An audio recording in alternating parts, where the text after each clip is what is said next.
In 2438, Hurston Dynamics was created by Solomon Hurston and passed down to his heir Isaiah Hurston.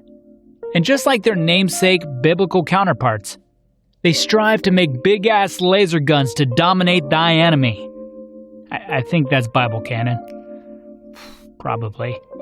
Anywho, the next three heirs to the Hurston dynasty were Ariel, Archibald, and Aberdeen Hurston.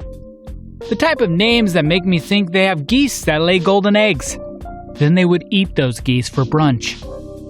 Next, we got Mama Magda Hurston, who is responsible for buying the planet Stanton 1 and naming it Hurston, because of course she would.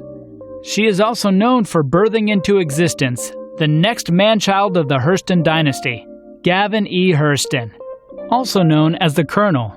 Yeah, but I think his mom just paid everyone at his high school to call him the Colonel, because nicknames are only cool if you truly earn them. I mean, he sits at a desk. How are you the Colonel? Like, you eat KFC? Anyway, Gavin loves to play the classic Giga Chad bro trope of testing big guns and decimating species of animals, all the while listening to the future's music equivalent of Machine Gun Kelly, and doing space coke off his best friend's wife. And no, that is not canon, but it should be. On top of being the worst enemy of nature, he is also the worst enemy of humans, and aliens, and anyone who wants to be paid for their work. Because his company boasts a 0.5 out of 10 employee satisfaction rating. It's like Hurston felt he could do worse employee satisfaction than Office Max, and proceeded to tell the child sweatshop worker next to him to, quote, hold my beer. These employee surveys probably don't include the slave labor that Hurston uses. Sorry, legally I have to say allegedly uses. Basically, he is like Walmart, with all the labor rights violations. But unlike Walmart, Gavin doesn't back down and gets noticeably aroused when reporters ask him if he is comfortable with being a true, unfeeling monster. His company, unfortunately, is doing great.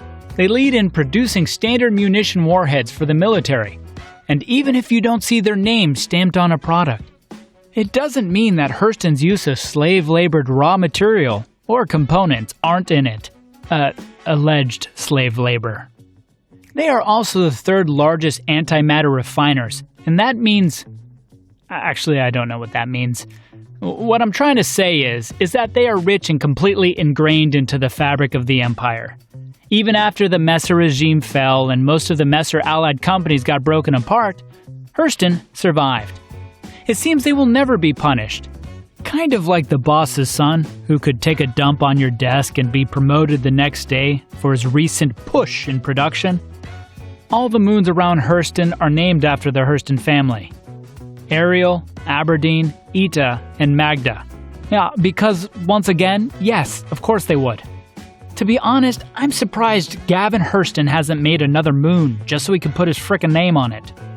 So what's your thoughts on the Hurston family? Do they hit the nail on the head for your standard filthy rich dynasty?